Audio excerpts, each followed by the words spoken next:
L'éclipse lunaire totale du 3 mars était la dernière que cette planète connaîtra avant 2028. Mais voici ce que personne ne vous dit. L'éclipse elle-même n'était pas l'événement principal. Ce qui se passe maintenant, dans les 72 heures qui suivent, voilà où se joue la vraie transformation. Et c'est exactement pour cela que le 5 mars est un jour que vous ne pouvez pas ignorer. Parce que pendant une éclipse, l'univers vous ouvre. Il déchire les voiles. Il expose ce qui était enfoui. Il secoue les fondations de ce que vous pensiez stable. Mais il ne reconstruit rien ce soir-là. Il vous laisse ouvert, à vif, tremblant sous le poids de vérités que vous n'aviez jamais regardées en face. C'est brutal, c'est nécessaire. Mais ce n'est que la moitié du processus. L'autre moitié commence aujourd'hui. Au Japon, il existe un art ancien appelé kintsugi. Lorsqu'un bol se brise, au lieu de le jeter, les artisans remplissent chaque fissure avec de l'or pur. L'objet réparé ne cache pas ses blessures, il les illumine. Et il devient infiniment plus précieux qu'avant sa chute. Ce que l'éclipse a fait, c'est vous briser à certains endroits. Pas pour vous détruire, pour révéler les lignes exactes où l'or doit couler. Le 5 mars, le Soleil en Poisson forme un trigone avec Jupiter en Cancer, positionné à son degré d'exaltation. Cette configuration arrive 2 jours après la plus puissante éclipse de la décennie. C'est le cosmos qui vous tend le flacon d'or. La question est de savoir si vous allez l'utiliser ou si vous allez recoller les morceaux avec de la peur, comme si rien ne s'était passé. Vous allez comprendre 3 choses essentielles. Pourquoi votre corps réagit si étrangement depuis l'éclipse et pourquoi ce n'est pas un signe de faiblesse. Ce que la conjonction Saturne-Neptune au point 0 du Bélier, un alignement absent depuis plus de 2000 ans, signifie pour votre reconstruction. Et les 3 erreurs que la majorité des gens commettent dans cette phase, des erreurs qui transforment une opportunité cosmique en souffrance prolongée. Mais avant tout, il y a quelque chose que vous devez sentir dans votre corps en ce moment même. Si vous avez ressenti une pression inhabituelle dans la poitrine ces derniers jours, une sorte de poids qui n'a rien à voir avec l'anxiété ordinaire, c'est le premier signe. Ce n'est pas votre cœur qui flanche, c'est votre champ énergétique qui se réorganise après le choc sismique de l'éclipse. Pensez à ce qui se passe après un grand tremblement de terre. Le séisme principal dure quelques secondes, mais les répliques, elles, continuent pendant des jours entiers, parfois plus fortes que ce qu'on attendait, parfois à des moments où l'on croyait que tout était terminé. Votre corps traverse exactement la même chose en ce moment. L'éclipse totale du 3 mars en Vierge a frappé à 12 degrés 54 minutes, en opposition directe au Soleil en Poisson. Ce n'est pas un détail technique réservé aux astrologues. C'est la clé de ce que vous vivez physiquement. La Vierge gouverne le système digestif, le système nerveux, la manière dont votre corps trie, classe et assimile. Quand une éclipse totale frappe ce signe avec la puissance d'une mune de sang, votre corps reçoit l'ordre de tout recalibrer. Et ce recalibrage ne se fait pas en silence. Les mains qui picotent, les pieds qui fourmillent sans raison apparente. C'est votre système énergétique qui rétablit ses connexions avec la Terre, comme un arbre dont les racines cherchent une nouvelle prise après une tempête. La digestion capricieuse, l'estomac noué, ou au contraire cette faim soudaine et inexplicable, c'est la Vierge qui fait son travail de tri. Elle sépare ce qui vous nourrit encore de ce qui ne fait que peser. Et ces vagues émotionnelles qui vous submergent sans prévenir, ces larmes qui montent devant un coucher de soleil ou au milieu d'une conversation banale, ce n'est pas de la fragilité. C'est la marque d'un système qui libère enfin ce qu'il retenait depuis des mois, peut-être des années. Il existe une raison pour laquelle cette éclipse a frappé en mars, au moment précis où la Terre commence à dégeler. Dans la mythologie grecque, c'est maintenant que Perséphone remonte des enfers. Elle a passé l'hiver dans les profondeurs, dans le noir, dans le silence. Et quand elle revient à la surface, elle ne revient pas inchangée. Elle porte en elle la connaissance de ce qu'elle a vu en bas. Les ombres, les vérités enfouies, les parties d'elle-même qu'elle ne connaissait pas avant sa descente. Cette remontée n'est pas un retour à la normale, c'est une renaissance. Et vous êtes exactement dans ce passage en ce moment, entre le monde souterrain de l'éclipse et la lumière du nouveau cycle. Le sol sous vos pieds est encore meuble, l'air est encore frais. Vos yeux ne se sont pas encore ajustés à la clarté, et c'est parfaitement normal. Mais voici ce qui rend le 5 mars si différent de n'importe quel autre jour post-éclipse. Mercure est rétrograde en Poisson, et Mercure, justement, est le maître de la Vierge, le signe même où l'éclipse vient de frapper. Quand le maître d'un cygne recule dans les eaux profondes des poissons, il ne cherche plus à analyser, il plonge. Il descend dans les couches que la logique ne peut pas atteindre. Vos rêves ces dernières nuits ont probablement été d'une intensité inhabituelle. Des visages oubliés qui réapparaissent. Des lieux que vous n'avez jamais visités, mais qui vous semblent familiers. Des conversations avec des gens qui ne sont plus là. Ce ne sont pas des rêves ordinaires. C'est Mercure rétrograde qui fouille dans les archives de votre inconscient, qui sort les dossiers que vous aviez classés sans suite, et qui les dépose un par un sur la table de votre conscience. Il y a une logique précise derrière tout cela. Votre esprit conscient ne peut pas traiter simultanément la quantité d'informations qu'une éclipse totale libère. C'est tout simplement trop. Alors le corps prend le relais pendant la journée, à travers ces symptômes physiques que vous ressentez. Et la nuit, c'est le subconscient qui travaille, à travers ces rêves si vivaces qu'il vous laisse épuisé au réveil. Les deux processus ne sont pas séparés. Ils sont les deux faces d'une même intégration. Pensez au processus de développement d'une photographie argentique. Le photographe capture l'image en une fraction de seconde. Un clic, c'est fait. Mais l'image n'existe pas encore. Elle est là, emprisonnée dans le film, invisible, potentielle. Pour qu'elle apparaisse, il faut l'emmener dans une chambre noire. Il faut la plonger dans des bains chimiques précis, dans un ordre précis, pendant une durée précise. Et surtout, il ne faut pas allumer la lumière trop tôt. Si vous ouvrez la porte avant que le processus soit terminé, vous ne sauvez pas la photo, vous la détruisez. L'éclipse du 3 mars a été le clic. L'image a été prise. Tout ce que vous deviez voir, vous l'avez vu, même si vous ne le comprenez pas encore pleinement. Les 48 à 72 heures qui suivent sont la chambre noire. Votre conscience baigne dans les révélateurs chimiques du cosmos. Les contours apparaissent lentement, d'abord flous, puis de plus en plus nets.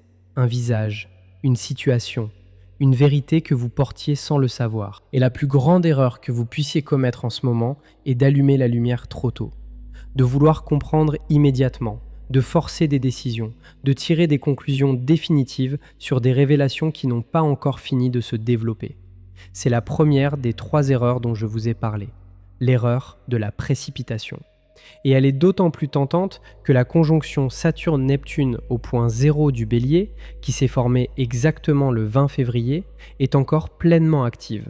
Saturne, la planète de la structure, de la discipline, des décisions fermes, pousse naturellement vers l'action. Mais Neptune, qui se tient à ses côtés au même degré exact, dissout toute certitude prématurée. Ces deux forces ne se combattent pas. Elles collaborent pour vous dire une seule chose. Ressens d'abord. Comprend ensuite, agit en dernier. Cette conjonction au point 0 du Bélier ne s'est pas produite depuis plus de 2000 ans. Pas depuis que Saturne et Neptune se sont retrouvés à ce degré inaugural, ce degré qui ouvre le zodiaque tout entier. C'est le degré du commencement absolu. Et quand deux planètes aussi fondamentalement différentes se rencontrent exactement à cet endroit, elles ne créent pas simplement un transit parmi d'autres. Elle réinitialise le programme. Un cycle de 36 ans commence. Ce que vous construisez dans les semaines qui viennent ne sera pas un projet parmi d'autres. Ce sera le socle sur lequel les prochaines décennies de votre vie vont s'appuyer. Mais un socle ne se pose pas sur un terrain encore instable. Voilà pourquoi l'intégration post-éclipse n'est pas un luxe spirituel. C'est une nécessité stratégique. Et voilà pourquoi le 5 mars, avec ce trigone entre le Soleil et Jupiter exalté en Cancer, arrive avec une précision qui devrait vous arrêter net. Parce que ce trigone est le premier grand aspect harmonieux après la tempête de l'éclipse. C'est le cosmos qui vous dit que le sol commence à se stabiliser, que les premières fondations peuvent être posées. Pas les murs, pas le toit, les fondations. Et la différence entre ceux qui traverseront cette période en étant transformés et ceux qui la traverseront en étant simplement secoués tient dans un seul mot, patience. Mais la patience sans direction n'est que de l'attente passive. Et ce qui vient maintenant va vous donner cette direction, parce que la deuxième erreur est infiniment plus subtile que la première, et presque personne n'en parle. La deuxième erreur est celle du rejet, et elle prend une forme que vous ne soupçonnez pas.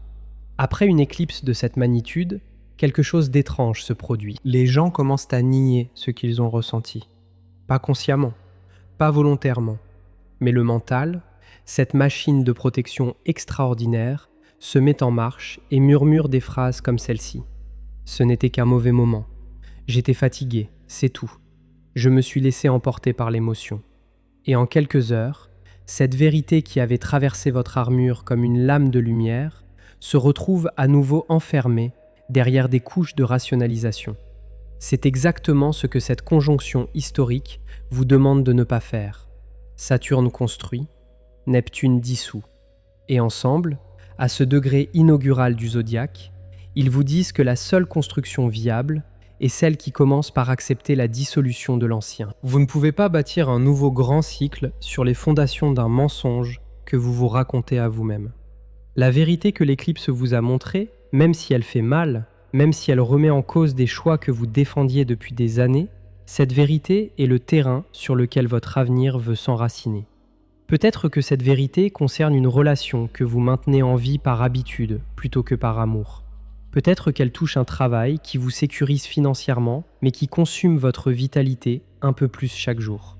Peut-être qu'elle révèle un rôle que vous jouez depuis si longtemps que vous avez oublié qui vous étiez avant de l'endosser. Le parent parfait qui s'oublie derrière les besoins de ses enfants. Le conjoint compréhensif qui ravale ses propres frustrations pour maintenir la paix. Le professionnel infaillible qui porte sur ses épaules des responsabilités qui ne lui appartiennent même pas. Des masques si bien ajustés qu'ils sont devenus une seconde peau. Vous ne savez même plus où finit le masque et où commence votre vrai visage. L'éclipse en Vierge, avec sa précision chirurgicale, a tracé le contour exact de chacun de ces masques. Elle ne vous a pas demandé de les arracher. Elle vous a simplement montré qu'ils existaient. Et maintenant, vous avez le choix. Les remettre en place en faisant semblant de n'avoir rien vu. Ou reconnaître la ligne de fracture et laisser l'or y couler. Le trigone Soleil-Jupiter du 5 mars apporte quelque chose de rare dans ce contexte. Jupiter en Cancer, à son degré d'exaltation, le 15e degré, est la planète de la foi. Mais pas la foi aveugle, la foi enracinée. Jupiter en Cancer croit en la sagesse du ventre, en l'intelligence du foyer, en la force de ce qui nourrit véritablement. Quand le Soleil en Poisson entre en harmonie avec cette force, il crée un espace où la vulnérabilité n'est plus une faiblesse, mais un acte de courage. Ce trigone vous donne la permission de dire oui, j'ai vu, oui, c'est réel, et oui, je choisis de ne pas détourner le regard. Jupiter ralentit en ce moment même. Il s'apprête à reprendre sa marche directe le 10 mars. Un géant cosmique qui était tourné vers l'intérieur depuis des mois se prépare à déployer vers l'extérieur tout ce qu'il a mûri dans le silence. Vous sentez cette lenteur en vous, cette impression que les choses veulent avancer, mais qu'un frein invisible les retient encore. C'est Jupiter qui rassemble son élan. Et quand il reprendra sa course, tout ce que vous aurez intégré pendant cette phase post-éclipse deviendra le carburant de votre expansion.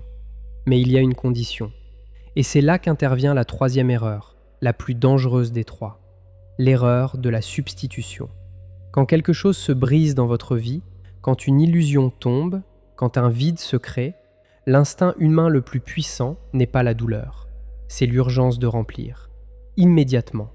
Avant même d'avoir compris ce qui manque, vous cherchez déjà quelque chose pour combler le trou. Une nouvelle relation avant d'avoir digéré la précédente. Un nouveau projet avant d'avoir compris pourquoi l'ancien a échoué.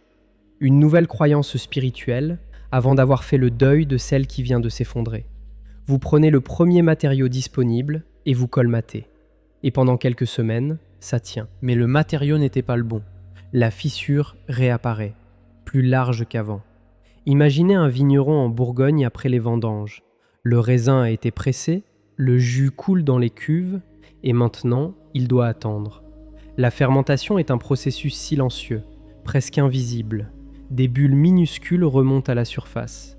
Des transformations chimiques se produisent dans l'obscurité du fût. Le sucre se convertit en alcool, l'âpreté se transforme en complexité. Et si le vigneron, impatient, ouvrait le fût pour ajouter autre chose, pour accélérer le processus, pour remplir ce qu'il perçoit comme un vide, il ne créerait pas un meilleur vin. Il ruinerait la cuvée entière. L'éclipse a pressé le raisin. Le jus de votre transformation coule en ce moment même. Et la période entre le 3 et le 10 mars, entre l'éclipse et le retour en marche directe de Jupiter, est votre fermentation. Le cosmos vous demande de ne rien ajouter, de ne rien combler, de laisser le processus faire son œuvre dans l'obscurité patiente du temps. Ce n'est pas de l'inaction, c'est la forme la plus haute de l'action, celle qui consiste à faire confiance au processus plutôt qu'à le contrôler. Vous le sentez dans votre corps quand vous êtes dans le bon rythme. Une chaleur douce dans la poitrine, la même où quelques jours plus tôt il n'y avait que de la pression.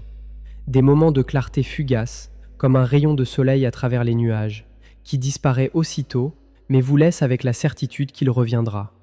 Des synchronicités qui se multiplient. Un mot entendu par hasard qui répond exactement à une question que vous n'aviez posée à personne. Un message d'une personne à laquelle vous pensiez ce matin même. Ce ne sont pas des coïncidences, c'est le tissu de votre nouvelle réalité qui commence à se former autour de vous. Saturne vous donne la discipline nécessaire pour rester immobile quand tout en vous hurle de bouger. Neptune vous donne la vision pour voir au-delà de l'inconfort du moment présent vers ce qui est en train de naître. Et ce qui est en train de naître est considérable. Parce que cette éclipse n'était pas un événement isolé. Elle est la 5e d'une série de 7 sur l'axe Vierge-Poisson. Une série qui a commencé en septembre 2024 et qui ne se terminera qu'en février 2027. Chaque éclipse de cette série a travaillé sur le même thème, l'équilibre entre le service aux autres et le respect de soi, entre l'ordre extérieur et la paix intérieure, entre la perfection que vous montrez au monde et l'imperfection que vous cachez au fond de vous. Le 3 mars a été le point culminant de ce travail, le moment où la tension entre ces deux pôles est devenue insoutenable. Et le 5 mars est le premier jour où cette tension commence à se résoudre, non pas en choisissant un pôle contre l'autre, mais en trouvant le point exact où les deux se rencontrent. Ce point, les astrologues l'appellent l'intégration. Les psychologues l'appellent l'individuation. Les artisans du kintsugi l'appellent simplement la ligne d'or. Et cette ligne passe à travers vous en ce moment. Maintenant, il reste une question essentielle. Comment traverser concrètement les jours qui viennent sans saboter ce que l'éclipse a ouvert en vous? Comment reconnaître les signaux que le cosmos vous envoie pour confirmer que vous êtes sur la bonne voie? Et comment transformer cette période d'apparente fragilité en la fondation la plus solide que vous ayez jamais posée? Voici ce que je veux que vous emportiez avec vous ce soir. L'éclipse ne vous a rien pris. Elle a révélé les endroits exacts où vous étiez déjà fissuré. Et ces fissures ne sont pas votre faiblesse, elles sont votre carte, celle qui montre précisément où l'or doit couler pour que vous deveniez plus entier que vous ne l'avez jamais été. Ne précipitez rien, ne rejetez rien, ne comblez rien. Laissez la fermentation faire son travail dans l'obscurité du fût. Laissez la photographie se développer dans la chambre noire. Laissez Perséphone remonter à son rythme, avec dans ses mains tout ce qu'elle a appris dans les profondeurs. Le trigone Soleil-Jupiter vous accompagne aujourd'hui comme un baume après la brûlure. La conjonction historique en Bélier pose les premières pierres d'un cycle de 36 ans. Et Jupiter, qui reprendra sa marche directe dans 5 jours, transformera en élan tout ce que vous aurez eu le courage d'intégrer maintenant. Dans ce silence, dans cette patience, dans cette confiance que le cosmos ne brise que ce qu'il a l'intention de reconstruire en plus beau. Vous n'êtes pas fragile. Vous êtes en train de devenir le bol d'or. Si cette vidéo a été pour vous l'une de ces lignes dorées, une connexion qui a rejoint deux parties de vous qui étaient séparées, laissez un pouce vers le haut. Ce n'est pas un chiffre, c'est un signal que l'or a trouvé sa fissure. Dans les commentaires, dites-moi ceci. Parmi les 3 erreurs, la précipitation, le rejet ou la substitution, laquelle avez-vous reconnue comme la vôtre? Nommez-la. Parce que dans le kintsugi, la réparation commence au moment exact où l'on accepte de montrer la fissure. Et abonnez-vous pour que chaque tournant cosmique soit accompagné de cette profondeur, pour que jamais une éclipse ne vous trouve non préparé. Chaque mot de cette vidéo a été pesé et assemblé pour que vous en ressortiez transformé. Si ce travail vous semble précieux, partagez-le avec quelqu'un qui traverse sa propre phase de développement en ce moment. Vous pourriez être la lumière qui arrive au bon moment, sans brûler la photo. La ligne d'or passe à travers vous. Ne la laissez pas sécher avant d'avoir touché chaque fissure.